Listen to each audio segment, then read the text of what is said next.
प्रश्न संख्या 1 एंगस्ट्रॉम इकाई है तरंगदैर्घ्य की, ऊर्जा की, आवृत्ति की, वेग की या इनमें से कोई नहीं या एक से अधिक। बताइए एंगस्ट्रॉम किसकी इकाई है।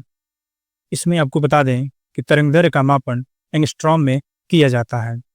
तरंगदैर्घ्य का मापन एंगस्ट्रॉम में किया जाता है और एक एंगस्ट्रॉम बराबर आपका 10⁻⁻10 मीटर होता है। तो इसका विकल्प ए आपका सही हो जाएगा।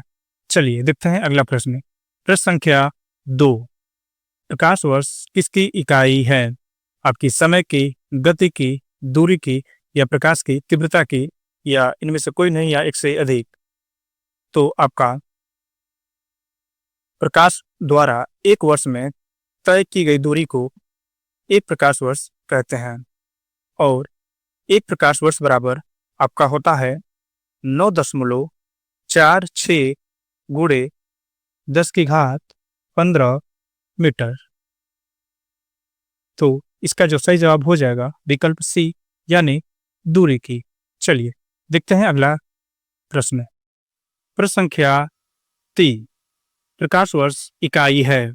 देखिए बीपीएससी के प्रश्न अक्सर रिपीट होते रहते हैं, इसलिए बीपीएससी के प्रीवियस ईयर के प्रश्न काफी आपके लिए महत्वपूर्ण हो जाएंगे। चलिए तो देखिए इसका बताइए प्रकाश वर्ष इकाई है दूरी की, समय की, आयु की या प्रकाश की तीव्रता की। तो इसमें आपका प्रकाश वर्ष दूरी की इकाई है। प्रश्न संख्या 4 देखिए ये भी प्रश्न आपका रिपीटेड है, बीपीएससी सीडीपीओ 3 2018 में पूछा गया था। प्रकाश वर्ष का संबंध है।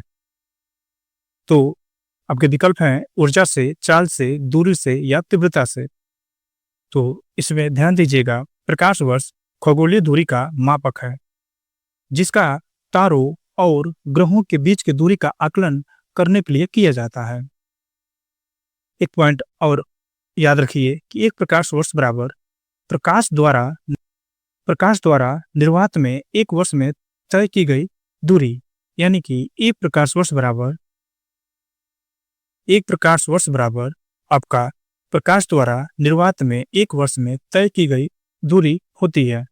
चलिए देखते हैं अगला प्रश्न।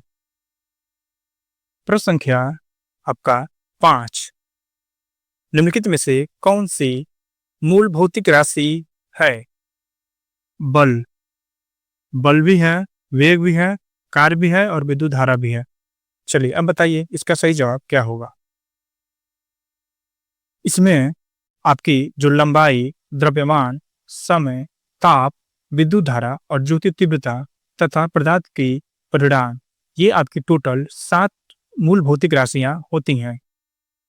मूल भौतिक राशियों के मात्रक एक दूसरे से पूरी तरह स्वतंत्र होते हैं तथा इनमें किसी एक को भी अन्य मात्रक में बदला या उससे संबंधित नहीं किया जा सकता है। तो इसमें आपका जो मूल भौतिक राशि है वो है आपकी विद्युत धारा। चलिए देखते हैं प्रश्न संख्या 6 दाब की इकाई क्या है। दाब की इकाई क्या है। आपके विकल्प हैं प्रति वर्ग मीटर या न्यूटन मीटर या न्यूटन प्रति मीटर। तो देखिए इसमें किसी तल के इकाई क्षेत्रफल पर लगने वाले बल को दाब कहते हैं और याद रखिएगा दाब एक अदिश राशि है। दाब आपकी एक अदिश राशि है। दाब का मात्रक आपका न्यूटन प्रति वर्ग मीटर होता है जिसे हम पास्कल भी कहते हैं। तो इसमें आपका विकल्प ए इसमें आपका सही हो जाएगा। चलिए बढ़ते हैं अगले प्रश्न की तरफ। अगला प्रश्न है, देखिए ये भी प्रश्न आपका रिपीटेड है, केवल विकल्प को बदल दिया है। ये आपके 65वीं बीपीएससी 2019 में पूछा गया था। दाब का मात्रक है, तो इसके पहले हमने देखा कि दाब का मात्रक आपका न्यूटन प्रति वर्ग मीटर था और जिसे हम पास्कल भी कहते हैं। इस विकल्प में कहीं भी न्यूटन प्रति वर्ग मीटर नहीं दिया हुआ है, तो इसका जो सही जवाब हो जाएगा विकल्प ई, इनमें से कोई नहीं। चलिए देखते हैं प्रश्न संख्या 8। प्रश्न संख्या 8 आपका पूछ रहा है कि चुंबकीय बल के मापन का इकाई क्या है। तो याद रखिएगा, यह प्रश्न आपका डिलीट हो गया था क्योंकि यह प्रश्न आपका गलत था, यानी कि विकल्प गलत थे। और ये प्रश्न आपके 17वीं बीपीएससी री एग्जाम 2024 में पूछा गया था। पिछली बार जो बीपीएससी ने एग्जाम कराया था, जो पेपर आपका रद्द हो गया था, फिर दोबारा कराया गया, उसमें यह प्रश्न आपका पूछा गया था। इसकी व्याख्या देखते हैं कि चुंबकीय फ्लक्स की इकाई टेस्ला है, जबकि चुंबकीय बल की इकाई एम्पियर टर्न एटी है। चलिए देखते हैं प्रश्न संख्या 10। निम्नलिखित में से कौन सी अदिश राशि है? आपकी बल, दाब, वेग, त्वरण। बताइए अदिश राशि कौन सी है? पहले आपको बता दें कि अदिश और सदिश किसे कहते हैं। वे राशियां जिनको व्यक्त करने के लिए दिशा एवं परिणाम दोनों की आवश्यकता होती है, उन्हें हम सदिश राशि कहते हैं। सदिश राशि में आपके आपके बल हो जाएगा, वेग हो जाएगा, विस्थापन हो जाएगा, त्वरण हो जाएगा और संवेग हो जाएगा। ये आपकी सदिश राशियां हो गई। और अदिश राशियां वे होती हैं जिन राशियों को व्यक्त करने के लिए परिणाम की आवश्यकता होती है, दिशा की नहीं। जैसे आपका आयतन, दाब, चाल, दूरी, ये सभी आपकी अदिश राशियां हैं। इसमें आपका जो विकल्प बी है वो आपका सही हो जाएगा। चलिए बढ़ते हैं प्रश्न संख्या 11। निम्नलिखित में से कौन सी सदिश राशि नहीं है, यानी कि इसमें कौन आपका अदिश है, बताना है। चलिए, तो अभी हम लोगों ने देखा कि सदिश और अदिश राशियां कौन कौन होती हैं। तो इसमें पूछा है कि कौन सदिश राशि नहीं है, यानी कि कौन अदिश राशि है। तो इसमें आपकी जो गति है वही आपकी सदिश राशि नहीं है, क्योंकि यह आपकी अदिश राशि है। बाकी वेग, बल, आघूर्ण या विस्थापन, ये सभी आपकी सदिश राशियां हैं। चलिए देखते हैं अगला प्रश्न, प्रश्न संख्या 12। निम्नलिखित में से किस राशि का मात्रक नहीं है? बताइए किसका मात्रक नहीं है? प्रतिबल का, बल का, विकृति का या दाब का। तो किसी वस्तु की बीमा में आया परिवर्तन और उस वस्तु की मूल बीमा के अनुपात को विकृति कहते हैं। विकृति एक बीमाहीन राशि है। विकृति आपकी बीमाहीन राशि है, अर्थात इसका कोई मात्रक आपका नहीं होता है। तो यानी विकल्प सी आपका इसमें सही आपका हो जाएगा। प्रश्न संख्या 13। किस मीटर का उपयोग वाहन द्वारा तय की गई दूरी को मापने के लिए किया जाता है? बताइए। तो इसमें आपका एमीटर है, स्पीडोमीटर है, क्रोनोमीटर है, ओडोमीटर है। देखिए ये प्रश्न भी आपके 17वीं बीपीएससी 2024 में पूछा गया था। बताइए, इसमें ओडोमीटर का उपयोग वाहन द्वारा तय की गई दूरी को मापने के लिए किया जाता है, यानी विकल्प डी इसमें आपका सही है। और क्रोनोमीटर का उपयोग समय को मापने के लिए किया जाता है। और स्पीडोमीटर का उपयोग गति को मापने के लिए किया जाता है। और एमीटर का प्रयोग विद्युत धारा को मापने के लिए किया जाता है। विद्युत धारा। चलिए देखते हैं प्रश्न संख्या 14। 1 माइक्रोन बराबर होता है। तो इसमें आपका 1 माइक्रोन बराबर आपका 1/1000 मिमी, यानी कि मिलीमीटर होता है। विकल्प सी इसमें आपका सही है। चलिए देखते हैं अगला प्रश्न। निम्नलिखित में से कौन सी राशि सदिश नहीं है? इसमें पूछा है कि सदिश नहीं है, यानी कि आपको बताना है अदिश। देखिए, तो इसमें आपका बल भी सदिश है, वेग भी सदिश है, विस्थापन भी सदिश है, पर जो आयतन है ये आपकी अदिश राशि है, अदिश राशि है। तो विकल्प डी इसमें आपका सही हो जाएगा। चलिए अगला टॉपिक है। अगला टॉपिक शुरू करने से पहले आपको जरूर सोचना बता दें कि बीपीएससी की 38वीं से लेकर 17वीं तक की परीक्षाओं के प्रीवियस ईयर क्वेश्चन बार बार टीआरई 1, टीआरई 2 और टीआरई 3 की परीक्षाओं में रिपीट हुए हैं।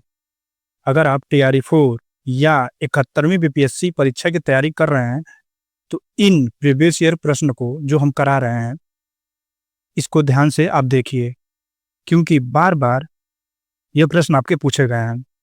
और इस प्रीवियस ईयर को अच्छे से आप रिवाइज करें, यही आपका सिलेक्शन का शॉर्टकट है। और सभी विषयों के कंप्लीट मैराथन प्लेलिस्ट हमारे चैनल पे जाके देखिए, टारगेट विद अभी पे आपको मिल जाएंगे। सभी विषय के मैराथन हमने करा रखे हैं। और इस बुक को अगर आप लेना चाहते हैं तो इस बुक का लिंक जो है हम डिस्क्रिप्शन में दे देंगे, वहाँ से आप बुक को परचेज कर सकते हैं। और TRE 4 और 71वें बीपीएससी के लिए जो भी महत्वपूर्ण किताबें होंगे वो भी मैं डिस्क्रिप्शन में आपको लिंक दे दूंगा, जाकर वहाँ से आप परचेज कर सकते हैं और आप अपनी तैयारी को मजबूत कर सकते हैं। तो अगर आप नए हैं तो चैनल को सब्सक्राइब कीजिए, दोस्तों को शेयर कीजिए। चलिए अब शुरुआत करते हैं अगला टॉपिक कि आर्द्रता किस उपकरण से नापी जाती है। इसमें आपका जो हाइग्रोमीटर है वह वायुमंडलीय की सापेक्षिक आर्द्रता का मापन करने वाला यंत्र है। हाइड्रोमीटर से द्रव यानी कि जल के तुलनात्मक घनत्व का मापन किया जाता है। सोनार तकनीकी में उपयोग होता है। बताइए सोनार तकनीकी में किसका उपयोग होता है।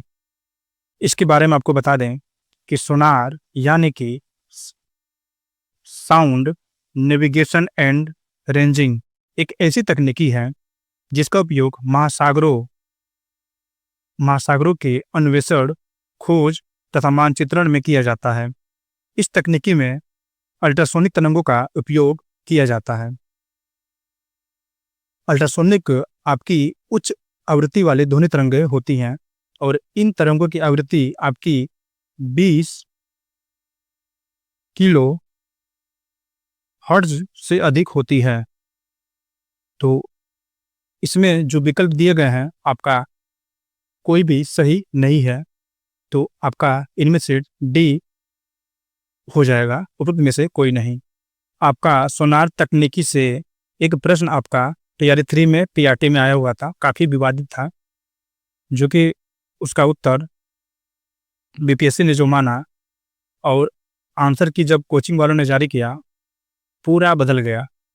तो इसीलिए आप लोग बीपीएससी के ऑफिशियल आंसर का वेट करिए, उसी से मिलाया करिए और उसी के अनुसार आप जितने भी प्रश्न हैं उसको आंसर आप मान के चलिए, क्योंकि हर एग्जाम के बाद 7 से 8 प्रश्न ऐसे होते हैं जो बीपीएससी के विवादित होते हैं और बीपीएससी उसको कुछ अलग अपना आंसर मानता है।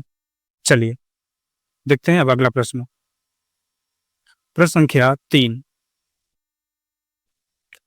प्रश्न संख्या 3 1 किलोमीटर दूरी का तात्पर्य है। तो ये काफी प्रश्न आपके सरल हैं। 1 किलोमीटर बराबर आपका होता है 1000 मीटर, यानी विकल्प सी इसमें आपका सही है।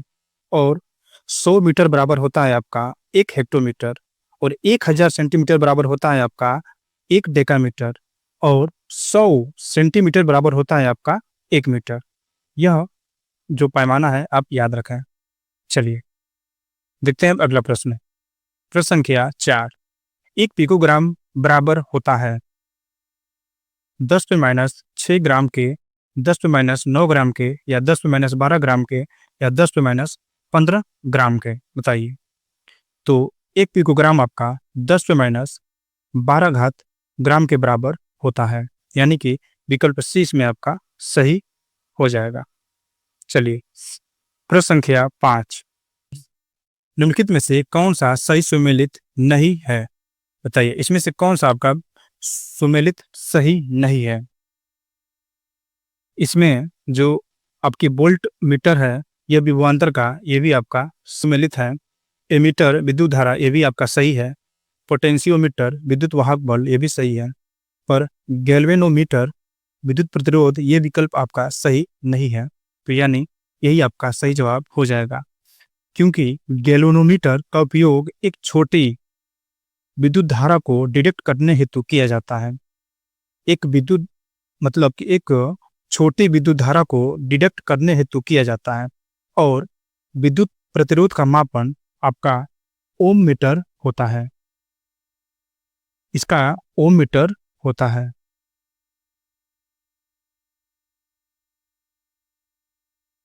ओम मीटर होता है, तो इसका जो सही जवाब हो जाएगा विकल्प डी इसमें आपका सही हो जाएगा। चलिए देखते हैं प्रश्न संख्या 6। निम्नलिखित में से कौन सा सही मेल है? विद्युत मोटर विद्युत ऊर्जा को यांत्रिक ऊर्जा में, ये भी आपका विकल्प सही है। सुरक्षा फ्यूज विद्युत धारा का तापीय प्रभाव, ये भी आपका विकल्प सही है। अगला है आपका विद्युत जनरेटर, ये आपका विद्युत चुंबकीय प्रेरण, ये भी आपका सही है।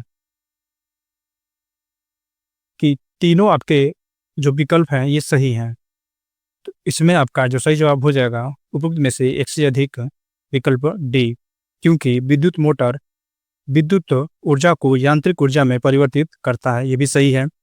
सुरक्षा फ्यूज विद्युत धारा के तापीय प्रभाव पर कार्य करता है, ये भी आपका सही है। और विद्युत जनरेटर आपका विद्युत चुंबकीय प्रेरण प्रभाव पर आधारित है, तो आपका ये भी आपका सही है। तो इसमें आपका विकल्प डी इसमें आपका सही हो जाएगा। चलिए प्रश्न संख्या 7, एडियोमीटर क्या नापता है? ऊंचाई मापता है, या वायुमंडलीय दाब, या हृदय गति, या ध्वनि की तीव्रता, या इनमें से कोई नहीं या एक से अधिक। तो याद रखिए कि एडियोमीटर द्वारा ध्वनि की तीव्रता का मापन किया जाता है। और इसी प्रकार जो आपका स्टेथोस्कोप से हृदय गति मापी जाती है। और बैरोमीटर द्वारा वायुमंडलीय दाब मापा जाता है। बैरोमीटर द्वारा वायुमंडलीय दाब नापा जाता है और अल्टीमीटर द्वारा ऊंचाई आपकी नापी जाती है।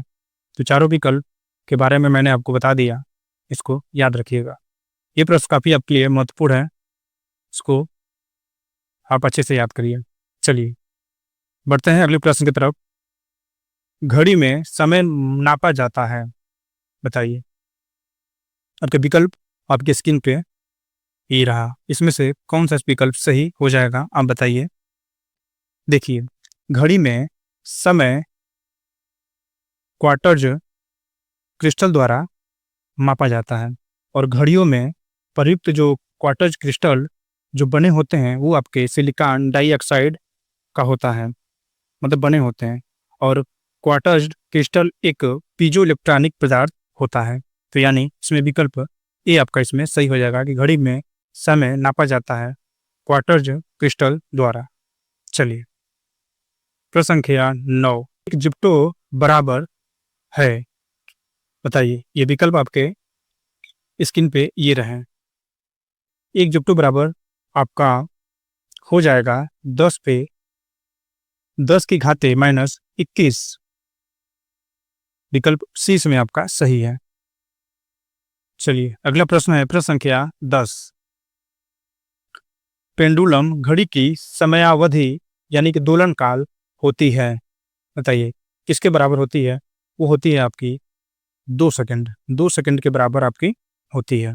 पेंडुलम घड़ी की समयावधि यानी दोलन काल 2 सेकंड की होती है, और पेंडुलम एक निश्चित बिंदु से लटके हुए पिंड को कहते हैं। और ये जो होता है गुरुत्वाकर्षण के प्रभाव में यह आगे और पीछे दोलन करता रहता है। चलिए अगला टॉपिक है यांत्रिक। दोस्तों अगर आप चैनल पर नए हो तो चैनल को सब्सक्राइब कीजिए, दोस्तों को शेयर कीजिए अगर यह सेशन आपको पसंद आ रहा हो। अगला प्रश्न है यांत्रिकी, टॉपिक है आपका यांत्रिकी। निम्नलिखित में से कौन सा न्यूटन के गति के तीसरे नियम का उपयोग करता है? यह प्रश्न आपके बीपीएससी टीचर 11th-12th में आपका पूछा गया था 2023 में। तो बताइए न्यूटन के गति के तीसरे नियम को कौन उपयोग करता है? इसमें न्यूटन के गति का तीसरा नियम कहता है कि प्रत्येक क्रिया के लिए एक समान और विपरीत प्रतिक्रिया होती है। तीरंदाजी में न्यूटन के गति के तीसरे नियम का उपयोग होता है, यानी कि विकल्प ए इसमें आपका सही है। इस प्रश्न का उत्तर आपके बुक में कुछ अलग दिया हुआ है, कहीं कहीं किसी बुक में आपका अंतरिक्ष रॉकेट भी दिया हुआ है। चलिए देखते हैं प्रश्न संख्या 4। त्वरण ज्ञात करने का सही सूत्र कौन सा है? ए बराबर v minus you upon T. देखते हैं प्रश्न संख्या 6, वॉशिंग मशीन का कार्यकारी सिद्धांत क्या है? तो इसमें आपका वॉशिंग मशीन किस पे कार्य करती है? तो वो करती है आपका अपकेंद्रण पर, यानी कि विकल्प सी इसमें आपका सही है। बाहर की ओर,